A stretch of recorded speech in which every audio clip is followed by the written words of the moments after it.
Critical meeting today between President Biden and congressional leaders ended with no deal on the debt ceiling deadlock. The United States is on course to run out of borrowing power in June if Congress doesn't find a way to come up with enough money. KTVU's Jana Katsuyama joins us now with today's update and some perspective from a former federal economist about why this could impact every American. Jana.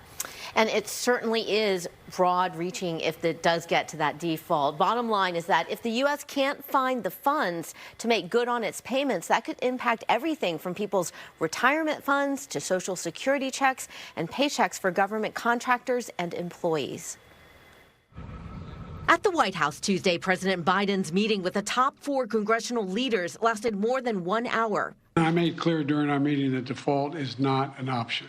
President Biden said if the U.S. does not raise the debt limit, it will run out of funds. Let's discuss what we need to cut, what we need to protect, what new revenue we can raise, and how to lower the deficit to put our fiscal house in order. But in the meantime, we need to take the threat of default off the table. House Speaker Kevin McCarthy says he wants immediate spending cuts before agreeing to raise the debt ceiling. I didn't find progress in this meeting. Staff will continue to meet, and we'll get back together on Friday. The solution to this problem lies with 2 people, the President of the United States and the Speaker of the House. The nation has a $31.4 trillion debt limit, but it's set to run out of money in June, something that should worry every American, according to former Fed economist and UC Berkeley finance professor Jim Wilcox. If we do hit the ceiling, they're going to have to decide who gets paid and, more importantly, who does not get paid.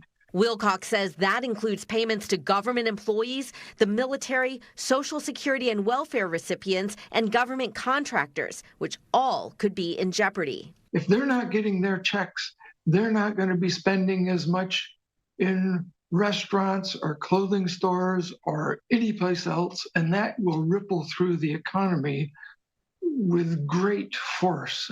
And Wilcox says there could be long-term impacts if the U.S. defaults on its Treasury bonds that could impact people's money market funds and retirement accounts, as well as the U.S. credit worldwide, and make it even more expensive to borrow in the future. If we don't make our mortgage payments on time, the next time we go to get a loan, almost certainly we're going to have to pay a higher interest rate. And the same thing is true for businesses, for individuals, and governments.